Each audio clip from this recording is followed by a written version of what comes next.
Hey, we're Attention Trading, a full-service digital marketing agency that helps small and mid-sized businesses with their strategic marketing efforts. From websites, design, social media, and ads, our goal is to create marketing alignment for our clients. You may not realize it, but the majority of businesses lack a solid marketing strategy and plan. That's where we come in. On this show, we talk with business owners, founders, and marketers to uncover the secrets of their success when it comes to starting and scaling a business. This is the Attention Trading Podcast.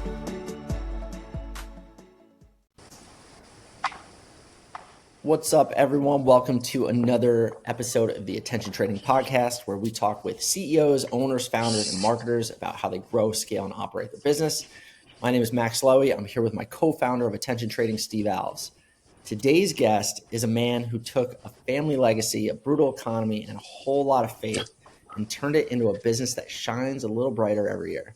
Cory Schifter is the owner of Casale Jewelry, the guy who stepped in during the mortgage crisis and still managed to grow from zero to multiple locations, boutique bridal studio, and now, why not, a franchise model.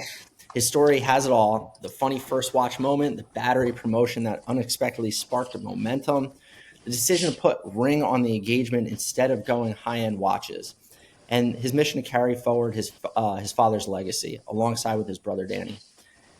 He's also a husband, a father of three, a coach, and a man of faith, leading at home the same way he leads in business. This one's honest, inspiring, and full of gems.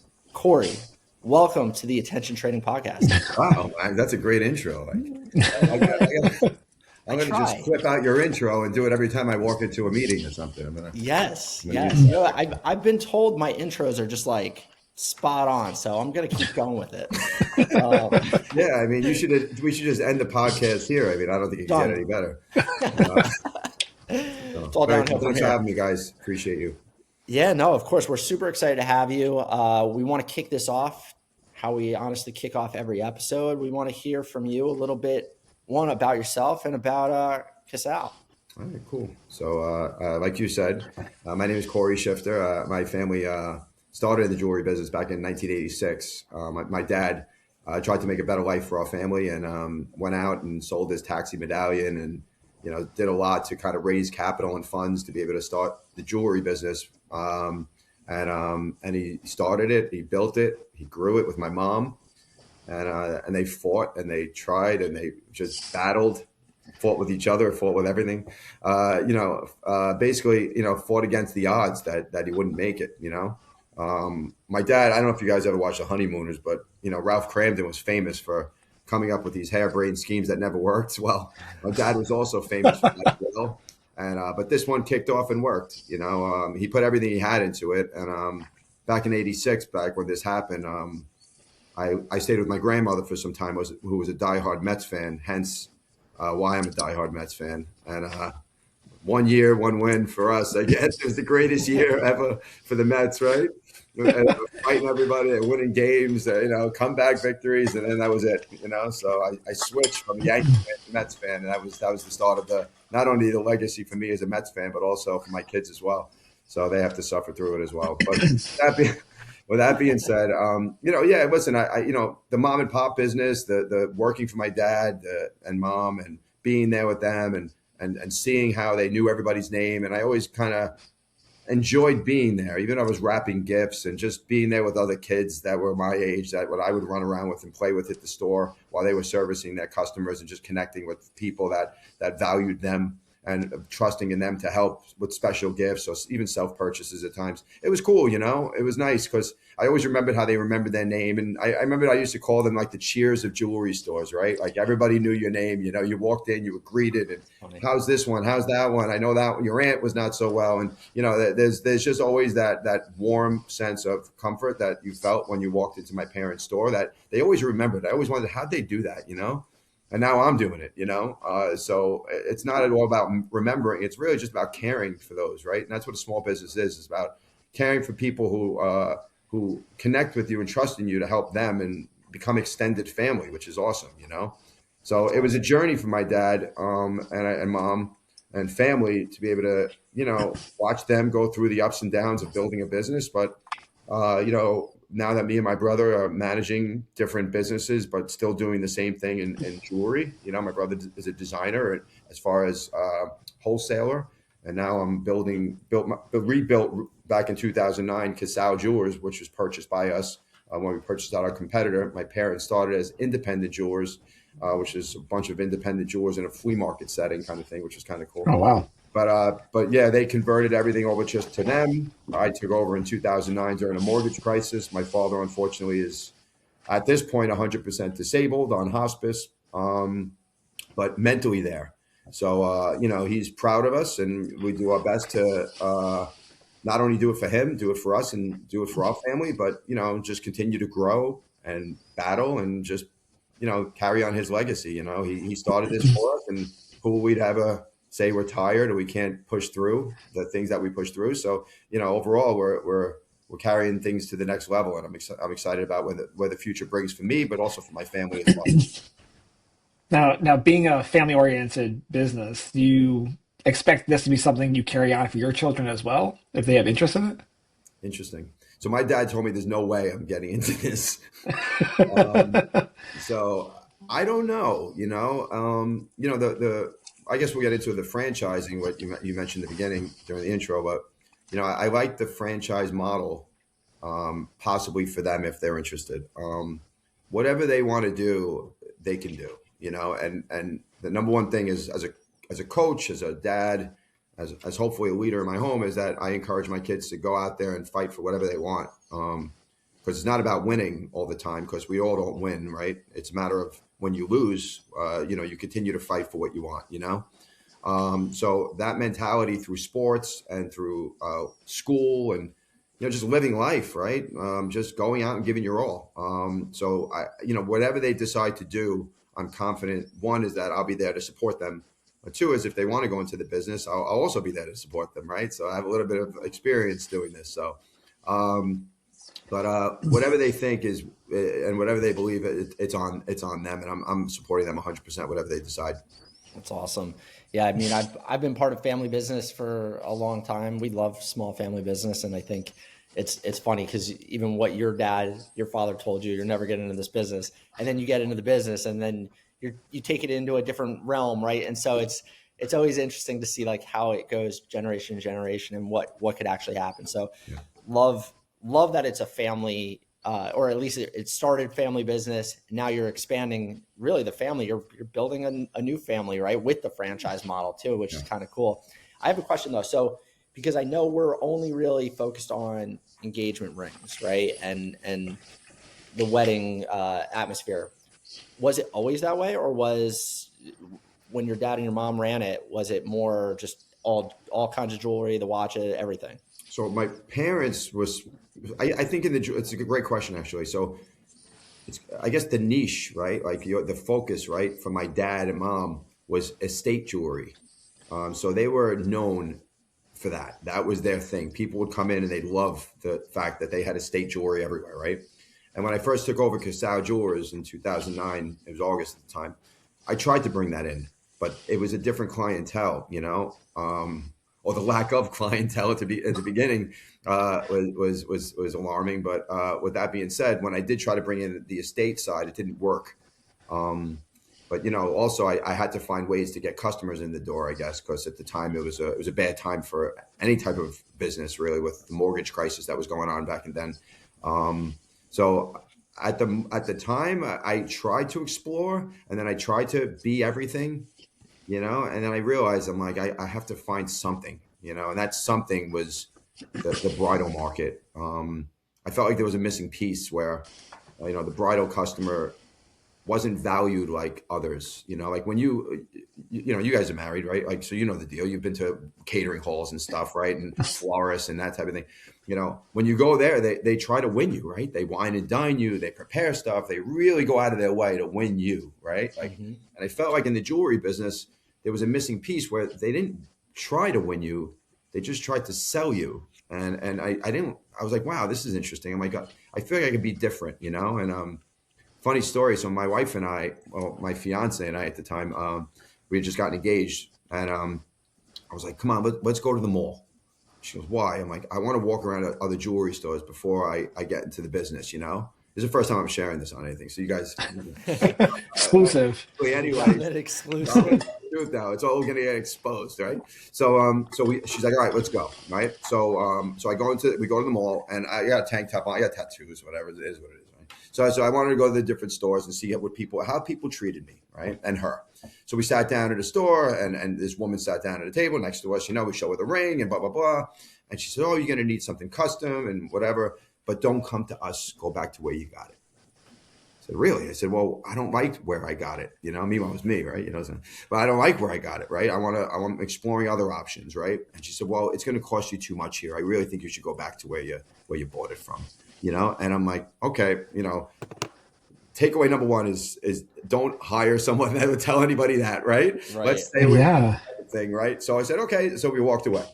So then we went to K Jewelers, right? And they started showing us different things, just everything that's in a case, no feedback. But then, you know, at some point she had something on that looked okay. And the manager came over and he said, oh, that looks great, you know, blah, blah, blah. And the manager walked away and the salesperson said, you see what he just did? He just came over so he could get a piece of my commission.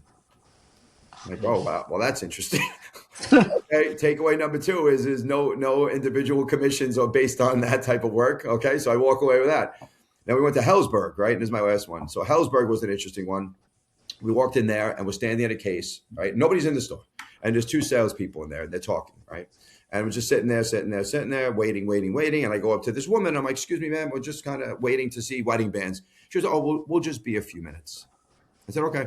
So I walked away, right? And I'm standing there, right? And they never came back, right? So we just walked out, right? I'm like, wow. I'm like, imagine that. Like, that, and so that was my biggest education I took away is it's a rough world out there, especially if you don't have somebody that takes pride in the business that wants to be able to service customers the right way, right? So a few takeaways, right? And I made sure I never hired people like that, right? That would pass on that stuff or ultimately at the end actually, you know, turn people away, right? Which they kind of did. So it's kind of interesting, I guess, at the time. Kind of interesting so that's definitely interesting, and I think most industries, I mean, we see it all the time. The bar is set so low, you know, for industries. And so hearing those stories, like, yeah, I mean, you have the ability, you're part of one of life's biggest decisions, right? And so how do you do that in a way that is one, memorable, emotional, loyal? Like you want that loyal customer to always think of you anytime they think of jewelry or a special moment. And so it's interesting in that industry, in your industry, that the bar is still set so low because one, either people just aren't trained properly, or again, like you saw all those learnings and you're taking those insights and building what you think it should be. Right. But yeah, it's so interesting. I say it all the time, how crazy it is, how the bar is just set so low. And if you just are able to like do something a little bit different and actually, like you said, you care. That's all you really have to do is just show people that you care about them. Well, you have to care. That's the thing. Look, it all starts from the heart, you know, everything that we do, you know, like I feel as a spiritual, right, that Christian, like, my faith is in Jesus as Lord and Savior. I profess that all day long. But everything starts from the heart, you know, because even if, you know, you get angry with somebody or something happens, you know, that feeling, that burning feeling, right? That's where it stems from, right? So when someone has a softened heart that really has a heart for customers and you find the right person and you start there and then you can train people around just having that type of way of being, that's when you get the quality person. So, you know, a lot of people out there, especially even when hiring, you know, I hear so many complaints, you know, about I'm having a problem hiring. I have this. I found someone with so much experience, but, you know, I found someone with everything I wanted, but, right? What you really want is someone with a heart that really wants to take your business to the next level and make it their own, you know? And not only that, but just someone that cares to want to do the right thing by people. And it took time for me to find that, right? When I have a team in Staten Island that basically told me to go off and do this franchise, we got you, you know? And it's amazing when you think about like, okay, either they want to get rid of me or they're really being truthful, but I think it's option number two is that, they see and they know my dedication to my family first. This franchise style business enabled me to go out and create my own schedule and be there for my kids, to be able to coach them and build them up and be there for them and our community as well. So yeah, everything together, it's been a journey, and it's been a blessing. But at the end of the day, it all starts with here. It sounds a lot like, I think Max and I believe the same thing, is that, there's some things you can't teach, like character. That's something you're touching upon there, is that if they come with really good character, you can teach them everything else. Like you can teach them how to sell jewelry. You can teach them how to be a people person, but character, that's hard to teach. Yeah. That's really important, right? Everything. It all starts there. And I can't teach someone to have character, although, we've had people that have come in that, you kind of mentor and you guide and stuff. And especially as a coach too. And I before the jewelry world, I managed, I was an IT guy. So I managed huge projects with multiple people, multiple personalities, multiple countries and stuff. And I'll share something quick. So I helped redevelop and redesign the whole 9/11 computer-aided dispatch system after 9/11. Wow.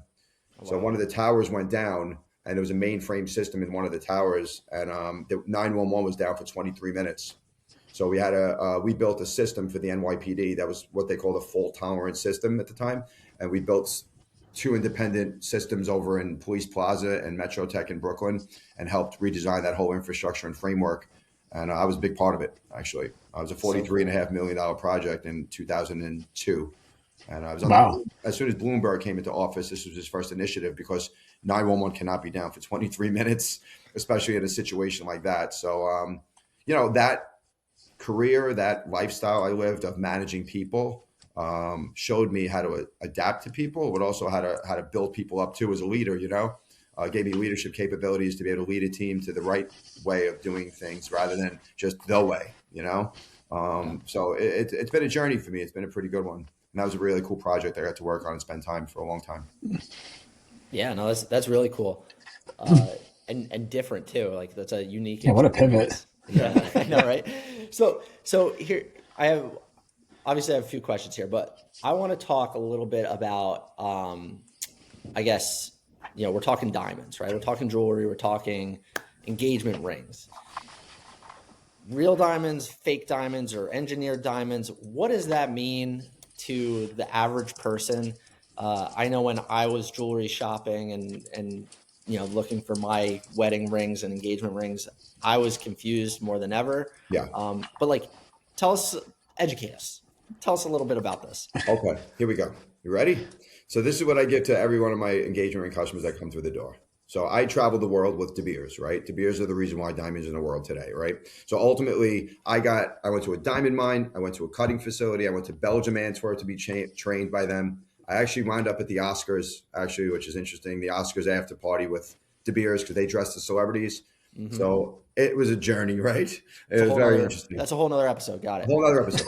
So with that being said, so diamonds, before they come to form like we know them, right? There are pieces or particles of diamonds within the earth that rise to the surface with heat and pressure. Heat's lava, pressure of the earth. The diamond bonds together. It's at the surface, right? And then it's mineable, right? So they use explosives. They break apart the ground. They pick up this stone called kimberlite, it's called, and they bring it into these dump trucks, and the dump trucks loop around to this sorting facility, they call it, where they're conveyor belts, right? And these diamonds, this rough finish of diamonds and kimberlite stone goes onto these conveyor belts with immense pressure. They crack it to a powder. Whatever's left is an uncut diamond. You got me so far?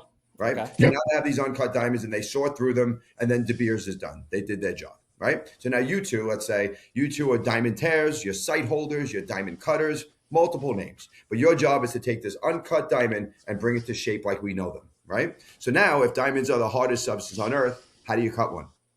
With diamonds. With a diamond. There you go. So diamonds.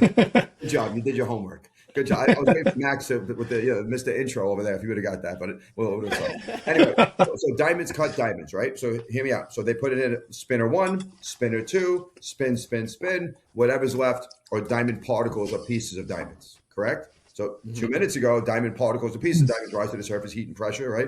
So now you have all these particles and pieces for 140 plus years without a true purpose. So back in 1962, they were like, oh, I wonder if we could do this. They regrow diamonds based on the material, and they did it, but it took years. About 10 years ago, give or take, De Beers said, let's try it, and they did it. So what they did was they replicate similar process and growth process, not exact, but there's some heat and there's pressure and such, right? Replicating the growth process within the earth using the same exact diamond material, right? So now, if they're replicating the growth process, if they're calling it, De Beers, not me, calling it a lab-grown diamond, naturally mined diamond, is it a diamond? I mean, chemically, structurally, are they exact same? Yeah, scientifically. Yeah, 100%. Right. Yeah. So if the three of us now that you guys are like mini diamond experts, right? If I had two diamonds in my hand right now and I shook them up and I held them out, right? Out of the three of us, who do you think has a better chance of telling me which one's natural and which one's a lab? I would guess you would have a better chance, but I think they talked about. Yeah. I feel like diamond's a diamond. I don't have a shot. You don't have a shot. It's a 50-50 coin flip, right? Because there's two diamonds there. Because again, listen, it's science, right? And I post the stuff, and listen, when I post, it's educational. If someone wants natural, good for you. If you want lab, great, I'm with you too. Whatever you want, right? At the end of the day, but it's science, right? So a lot of my comments, right? If anybody on TikTok, if anybody sees this, right? A lot of my comments are, oh, it's like someone knitting a Gucci bag in Bangladesh basement in a dungeon. No, it's not. It's science, right? So if you want to use an analogy, then how about this? How about I have two children, one's natural birth and one's in vitro, right? Are you going to call my child a Fildrin, right? Was it called a Fiamond, like a fake diamond? No, yeah. It was called a diamond. These are children. I'm not going to be like, oh, look, there's natural Cory and in vitro Kyle. Am I? No. So like, at the end of the day, it's science. So if you want to reference something scientific, right, that's a great reference. If you want to mention some kid in the dungeon somewhere, sorry, man, it's not the same thing. So, well, it sounds like a branding problem. It sounds like an emotion and a branding problem because people have associated this worth with something that's been naturally minded versus something that's been compressed around carbon. Right. Like it's at the end of the day, it's compressed carbon. It's just really shiny. So like, there's no structural difference between the two of them. The only difference is what, a certificate that says what it was. Well, yeah, I guess there's one way. It's interesting. Great question, actually. So then, two questions that people ask me all the time is how do you tell then? Right? How do you tell? Okay. Well, This is how you tell, right? So you take the diamond and you put it into this machine, and the machine looks for red specks. And what it's looking for is nitrogen. So the earth naturally has nitrogen within it, but it's not necessary for the growth process for the diamond, right? So like if it shows red within this machine, it's a natural, right? If it doesn't show the red, then it's a lab. But again, it's not necessary. But then again, it's not like gravity, right? That's necessary, right? We're flying everywhere, right? Gravity is necessary in life, right? The nitrogen isn't. So if they inserted nitrogen within the lab, it would be detrimental to everything, and there'd be no talent.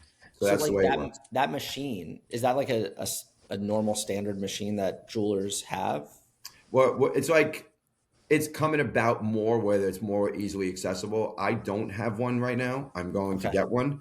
I'm waiting for the kinks to be out, and the price is a little absorbent right now. It's like VCRs back in the day. Well, you guys are young, but, we had one. You did? If you had a VCR, you were good, right? There are not many people out there that had them. But with that being said, so and be completely transparent, me and the majority of the people in our industry are not buying diamonds anymore. So if people have natural versus lab, if someone comes in and they want to sell their natural, want to sell their lab, I'm not buying it anymore. People look at diamonds as an investment, right? It's an investment in your relationship, right? So whether you go natural, whether you go lab, whatever you choose, you're not buying it thinking that you get a return. If you want to get a return, then buy gold, buy silver. Silver's going to take off. Crazy, yeah. So I'm a silver guy. But there's your investment, right? Like it's not that, right? You have a certain budget, and everybody does, right? Everybody comes in and they kind of know and say, I can afford X. Okay, based on that, then here's your option for Y in natural, and here's your option for X with lead. What would you like? And then I explain the difference, and people choose what they want. So, That's so let me ask you this, because two things: a price point and the actual, the having gone diamond shopping, and this has been 12 years ago or so. Like, we talk about clarity, you talk about carats, you talk about all these things that go along with the natural growth of a diamond in the ground. When it's lab grown, is there a question on clarity anymore? Because like they're hand making these things. well, no, there's no hands. It's science. Well, it's yes, it's a So, machine doing it. but So are they calibrating to be less clear for cheaper diamonds, or no, is everything just top notch clarity? well, if I had in vitro Kyle, I should have made him 7'6", right? And I should have made him jack like Schwarzenegger and DeVito. Right? That's the way, right? They mixed up too much potion. So listen, there are diamonds still, because they have natural traits and characteristics. They're still measurable the same way. So when you get a grading report, and again, I'm there's still like I1, I2, this clarity, whatever. There's still JK color diamonds out there based on the materials, original traits, right? So that stuff is still kind of original. Now the pressure that happens within the earth, I'm assuming it's a little more controlled, I guess, in a lab. I'm not so Right. keen on it, but they're not coming out flawless. They're not. Yeah. So there are grades, and there are still price differences based on grades, right? But at the end of the day, diamonds, throwing it out there while I'm talking about grades, diamonds aren't graded based on a price. I'm sorry, based on 4Cs. They're based on brilliance first, Mhm. The 4Cs are characteristics that are measurable in a diamond, right? Like, I'm not going to go on every single one of them. You can come in, I have a whole presentation I do, but I do. I talk about it's pretty cool, actually. But I guess the thing is that the cutter, the beauty, the natural beauty of a diamond, right? Like, is what happens first. So there's a lot of like TikTokers out there that are talking about this, and this, and this the 4Cs and blah blah blah. But nothing matches when you see a beautifully cut diamond, right? Like, and it's a big difference, even on the natural side, but it's even in life, right? Like, if you're going to go to Longhorn Steakhouse and get a prime rib, or you're going to go to like Peter Luger's, it's a big difference, right? There's a difference in cost. There's a difference in the quality of the meat. There's a difference in who's cooking and preparing it, right? So it's the same thing with diamonds, right? It's not just about 4Cs, right? Which are important. So when I said diamonds are a lot like people, it's true, because if you're looking to date somebody and you go on Match.com, Catfish thing, whatever they're talking, there's all this crazy sites, right? You go on one of those things, you're not going to propose on the first date based on a profile, are you? Right? I mean, my business would be booming, but the site, right? I'd have to buy back then, and that would be a different thing altogether. But with that being said, you fall in love with the inner beauty of a person rather than you fall in love with a profile, right? So the profile of a diamond of 4Cs, the inner beauty comes from a jeweler like me who takes pride in sourcing the most beautiful diamonds around. That's like my thing. Like, I'm so particular. You come in, you see it. Like, it's like, it blows you away when you see mine versus others. And they say it. And that's why, like, I can't believe how yours looks. And I have natural light in my place.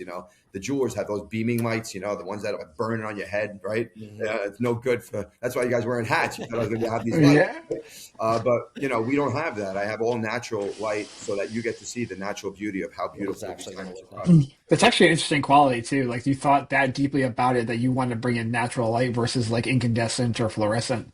That would make a huge difference in the presentation of a diamond. That's meta right there. That's nuanced. Yeah, and it's cool. It's cool. Like, when I do show the difference, I bring that diamond into the dark. And no matter what, you're pulling in light into this beautifully cut diamond, right? And it is an art behind it. It's not just like get whatever you think. There definitely is an art and a science behind, and a pride thing too. Like, look, at the end of the day, I want you to have the most beautiful diamond, but at the end of the day, I want my name to be tied to the most beautiful diamond too. Right? I don't want to be, oh, where'd you get that thing? Like, congratulations. So It's not like that. So that's a good segue into my next question here. So we're talking, now that we're talking more business, right? I get the diamonds. Obviously, the diamonds are a big piece of what you're doing. yeah. Can you walk us through a little bit of your process, right? I come in, or do I come in? Is there a store? What does this look like? If I want to, I got to buy a new ring for my wife, or if I'm trying to get engaged. Yeah. Yeah, I got you. All right. So the process is the same regardless. So you book an hour appointment with me in Red Bank right now. The franchise model, I guess, that's going to be replicating this process a little bit. So I'll use that as an example. We sit down together. We talk about what you're looking for, give you something to drink. We have a full service bar area and stuff. No alcohol though. I don't drink, but I don't want people walking out drunk either. But with that being said, we sit down, we talk about what you're looking for. We have a really cool way of presenting different ring options with different stone options. We have like magnetic pieces that attach different size stones to different ring shanks and stuff, which is really cool. We create the look for you.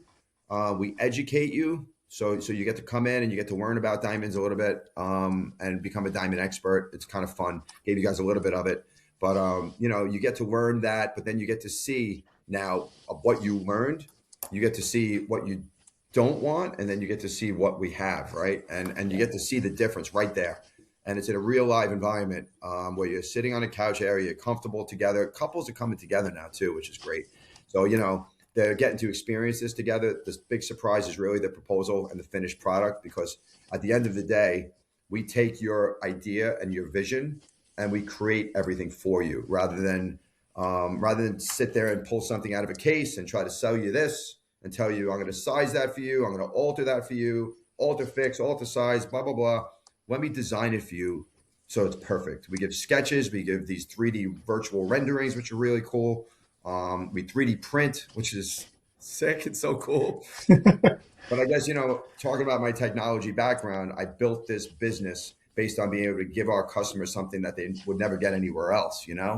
And they appreciate it, because it's not just like, it's not the old way anymore, it's the way it should be. And I guess going back 16 years ago when I walked around to these other jewelry stores, right, I envisioned how can I make things better, especially for the bridal market. And that's what this concierge Red Bank / franchise model is. It's having the wherewithal to be able to create something special, not just as far as a ring goes, but also the moment and the experience that you have together as a couple to design something that's exactly what you want and made perfectly, And I pride myself. Everything's done here in the States, so I'm not, when people hear 2 weeks turnaround, they're like, what? Like I went somewhere else, they told me 5 to 6. Well, yeah, it has to get through customs, and I take quality in designing the right way. And when you design the right way, everything fits like it should. It really is. It's just made perfectly and it's fun.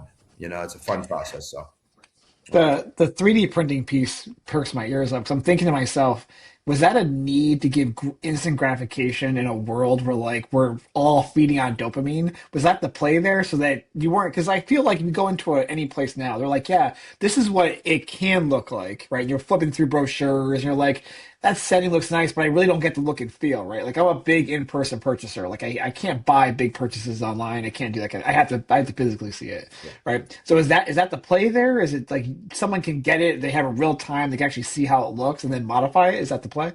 Yep, exactly. Right. It's not just settle for what I have. It's design what you want. And I'm here for you. And I tell my customers that all the time.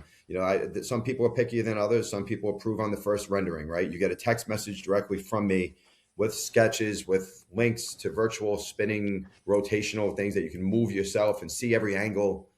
And, some people say, yeah, approved first time around, right? Because they give me the picture of what they want and ready to go. Then there's people that, I got up to version Q once, it starts at A, by the way. So we went to version Q, but you know what? I'm here for you. Like, let's do it. Like, I want you to be 100% happy. There's no sense of me saying, sorry, I've had enough, but there's no limit to what we can do. And I'm able to give my experience and expertise to say, look, this is the best way we could do this efficiently and give people advice too. So I'm not just sitting there saying yes to everything either. I'm giving my guidance as to what can look best. But, the one pet peeve I have is when people design the rings and you see these YouTubers and whatever you want to call them, TikTok people, right? They take the wedding bands, right? And the wedding bands have a gap in them. And then they slide this gap wedding band on with the ring. What? There should be no gap, man. Like just raise up the top a little bit more so you can fit it under the bridge so it'll fit perfectly and fit flush. right? Why have a gap in your wedding band that you can't even wear separately, right? So yes. So you'll see, follow me on Instagram, right? Because there's a reel coming up where I'm going to talk about this and show that the reason why we do things custom is because everything is made like it should, but also we prepare for the future when it's time for your wedding band, not to just plop a head onto some ring and then hope that it's going to fit some flush wedding band, because now you have to have an open gap in your wedding band that you can't wear alone, right? So yeah, so those things get eliminated when you go custom, and the little nuances that I see are all gone because I really do take the time and kind of making sure that everything's perfect. That makes sense. It's funny because as you're saying all this, I'm thinking like when we're doing an ad campaign for a client, and we always ask like, hey, who are you inspired by? What brands do you like?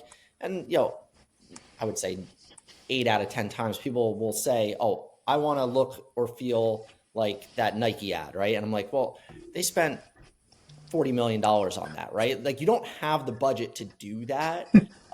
But in this case, it's interesting because you're able to kind of reverse engineer their budget and also customize something for them. And I think that's a really unique touch to taking this like traditional style experience and modernizing it for a budget.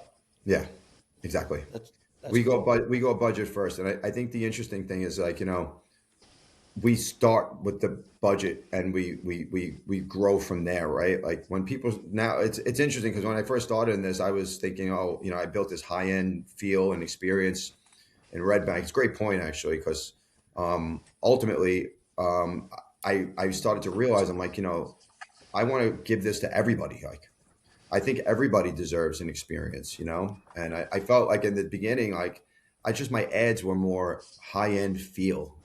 And again, it's a cool place, right? It's just a cool spot, but anybody that wants to come in and have the experience they deserve for an engagement ring, wedding band, or whatever, then it could be it's for anybody. Like, and that's what's cool about it, right? It's not about judging somebody based on what they make. It's about providing somebody something that they truly deserve, an experience that they have this budget of what they can spend and afford. Then let's do it. Like let's work around that, and let me still design something special for you rather than settling on something else, right? So yeah, it's in the beginning. I didn't know what to think, but this is something that just hit me. That it's kind of cool actually. Because we get people in that want to spend a few thousand, and of course we get people in that want to spend more. But when they trusted me and they tell me, look, this is where I want to be, and then I reverse it back and say, well, this is how I can get you there. They're very impressed by it, I guess, and very happy because the guys freak out. There's guys that freak out. Oh yeah, well, I think it's super interesting, and a lot of our clients, like we push just like user experience, whether that's on the digital side of things or in person, right? And how do you create that unique user experience that makes them feel the warm and fuzzies, as Steve likes to say, right? And so, what's super interesting in the model that you're doing and how you kind of you start with price and reverse engineer it. To me, that's a way better positive experience for, someone that's purchasing a ring, because like, I don't want to I don't want to go into a store and see all these things and pick that one out. It's like, it's $10,000 over my budget. And I'm like, oh, shoot, that's the one I loved. Right. And then it's like, I'm disappointed. And then I feel like I'm settling, where you have reversed this customer experience to be able to give them what they want and make them feel like they're going to get everything out of it, because they are, right? And their dollar is going to work every single penny of it. And I think that's so interesting and really cool that you can do that. And it's just very different than like the traditional style, walking into a jewelry store and honestly feeling disappointed on not being able to afford something. Right. Interesting thing though, now you talked about you feeling, but how are you going to feel when you're with your partner or loved one and they're there, and then this jeweler pops out with a price tag of something that's well out of your leagues, right? But not only is it like you feeling that, like walking out, right? Because that's a little bit easier than being there with your loved one, right? So like, that's the kicker, right? And that's the change now, and being able to give her what she wants, and then being able to provide the price that, or the budget within that you want, and be fair, very reasonable, and people appreciate it. Honestly, it's not You know, there are people out there that charge $1,500 design fees, believe it or not. You know, I don't know, man. Like I'm good, but like, you know, like Because imagine they can, book with me because and you get they a $1,500 PayPal request or Venmo to say hi for an hour. Yeah, not my thing. But that's real. Yeah, that's real. Unfortunately, people, that's when they outsource the work too. You know, they'll throw that number out there because one is they know they're going to guarantee to collect something, and they'll maybe get a certain amount of people that are going to do it. But it's not my thing. So when we talk about price, one is that we make sure that you want to as a couple, and two is that it's always really fair. Like people are blown away, and I'm just happy to see them surprised, right? Because at the end of the day, we invest so much into making sure they're comfortable, and it's not only the price, but it's also the quality of what we do as well. Yeah, very cool. All right, so obviously we're a marketing agency. Let's talk a little bit of marketing, right? So tell us a little bit about what you do, what you've seen work well for you, what you've tried and hate and don't want to do anymore. Like I'd love to hear a little bit of that. All right, so I'll share a little bit. So when I first started in the business, there was nobody in the store. I literally didn't. The first 2 days, I did a $5 jewelry cleaner and a $20 repair. So that's what I can do. So I call my dad and I'm like, Dad, I need help. I don't know what to do, right? Like, and he's like, all right. He's like, call up the Advance, a local newspaper in Staten Island, and put a tear off on the front page and offer a free watch battery, right? People are going to come storming in the door. They'll get to meet you. They'll get to see you. And then you can, you know, I said, all right, I'm going to do it, right? And he goes, I'll pay for it, but you pay me back. Yeah. Thanks, Dad. Yeah, so I did. I had to pay him back. But regardless, right? So I did this ad, right? And I was all excited, right? Because I knew it was going to post on this one day. And then side note is that when I took over this business, the staff there hated me because they thought I was going to fire all of them when my family came over from the other side, right? So now the place is dead, the place is empty, right? There are people that no one's coming in the store, and I have no idea what's going on. And I have people that hate me, right? Yeah, that's pretty cool. Good start. So anyway, I'm in the back office, right? And I hear the doorbell ringing, right? And I can't see the door, right? But I'm like in the back office, right? And I'm like excited. Like, I can't believe this. This is great. Like doorbell's ringing, people coming in, right? So I go downstairs thinking like, I'm ready to go, right? Say hi to everybody, greet everybody, right? And what do I have? I have a store filled with senior citizen men screaming that I didn't put limit one per customer on my ad. And they had Ziploc. I'm not kidding with you. I had Ziploc bags. They had Ziplocs filled with their watches, screaming that I'm a fraud, right? And ultimately, like, I'm sitting there like, I don't know what to do with myself, right? Like, I can't believe this. One guy left the store, went across the street, bought some more newspapers. They were a quarter each back then, right? And he brought like 5 of them in, right? He said, "Oh, you're going to honor it now?" And I'm like, "No, I'm not going to honor it now."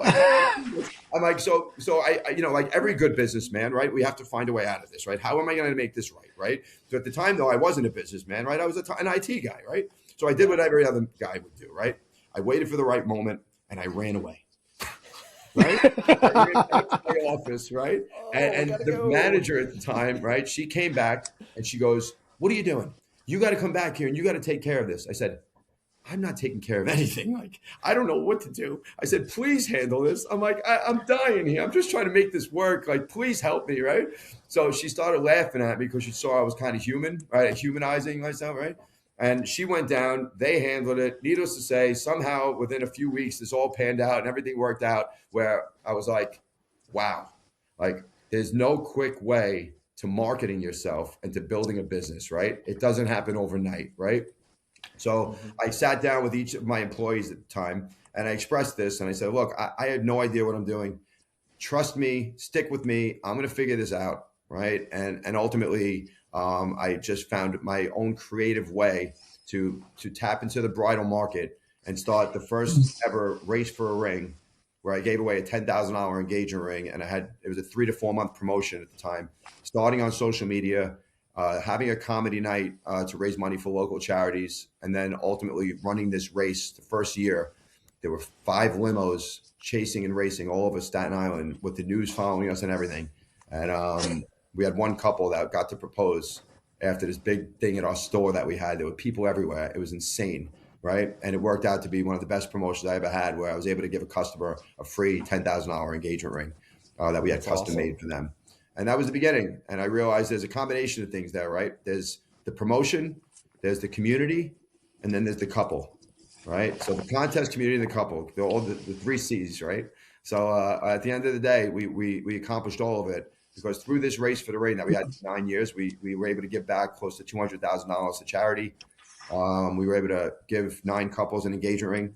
We were able to service some couples also after the fact, right? But it built a name and built a brand that was focused on community first, and it was fun, and it worked out really, really well. And and after COVID, we kind of COVID came and yada yada yada. But it was something that helped us build so much, and we became the bridal store, a place and destination that people still talked about. And hopefully, that's something that even the couples that didn't win, we still see them. I saw one guy yesterday actually that was in and just gave me a big hug, and nice to see them still together and things. And it's just cool. It was a cool thing that we were able to do. Now, do you guys still do this, or did you stop during COVID? We stopped during COVID. Long story short, it became hard. It became harder. Yeah, it was a challenge. We had a great run. I felt like it's something that I kind of just launched again a little bit. So if there's anybody out there, I'm doing a 5,000 hour custom design session from now until December 31st. You could join at casalejewelry.net/contests. You can do a 15 to 30 second video of why you should win. And then I'm doing a big comedy night on January 8th to support a summer camp that I helped start called Sunrise Day Camp. Sunrise Day Camp is a free summer camp for children with cancer and their siblings. Me and a buddy of mine were approached about 12 years ago to start this camp and to encourage the business community to support it through the JCC and through Catholic Charities. And we were able to do so. And now the camp has been running strong, unfortunately and fortunately growing, but also catering to families that are financially hurting because of a child with cancer, but then also providing the kids a place to go where they could just enjoy their time together with their siblings for free. And the comedy night's January 8th at Uncle Vinny's Comedy Club. It could all be found, details there at casalejewelry.net/contests. We are literally just pulling layers off this onion. Yeah. I'm like, I didn't know any of it. My research did not get this far. So I'm done off the intro is all I got apparently. No, this is really cool. I think we're definitely going to have another episode because I think there's more to tell here. There's a lot more to the story to tell here, and I want to dive deeper with you next time. I know, Steve, as we wind down today, though, go ahead. Ask the question that you love to ask the most. And it's always interesting. I always think like I know the answer here, but I don't know the answer to this one. Yeah, I mean, after that little gem, I mean, we don't know what's going to be. So Cory, this question comes out of my own personal experience and over the years, like trying to get insight from other people on how they made it to where they are. I don't think any of us ever expected. Little acorn real quick. You talk about the Mets in '86. My dad tells that story on a regular basis because I was born the day they won the World Series. Oh, really? Yeah, and he like bought like the pennant like that year, like not to age anybody on this call, but like that was literally October 19th, 1986. Oh, thank you. But I think that so this comes out of like my personal experience, and I always ask people like, do you think 12-year-old you would be doing what today's you is currently doing? Do you have any expectation of what today would look like at 12 years old? Absolutely not. That's the greatest part. Yeah, so I grew up in a tough neighborhood in Staten Island, very tough. A lot of people probably wouldn't have guessed I would have been here. But you know what? Being here, what does it even mean to really be here? I guess I'm blessed. God has blessed me abundantly, and I'm a proud father of 3 beautiful children. My wife is amazing, and we're just blessed by being able to not just support ourselves, but able to support our community as well. I really do value others more than I value myself. I just think it's nice. I think we all know that it feels better to give than receive. I think we're all wired that way. So, a lot of what I do, I do go to schools. I speak to kids. I mentor. I work within programs to help mentor kids to build businesses and such.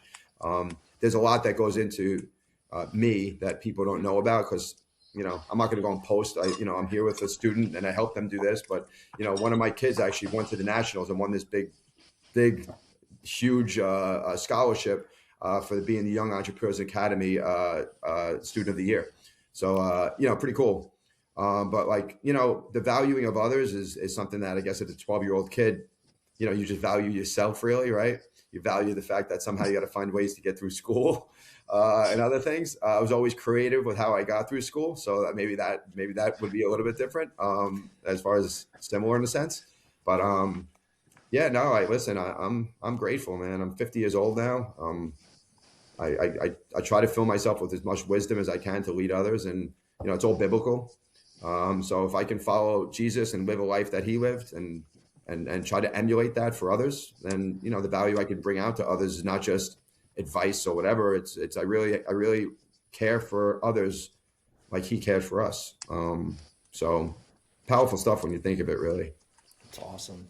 Well, Cory, this has been incredible. I personally love small family business. It's, where I grew up as well. So I totally get it and understand it.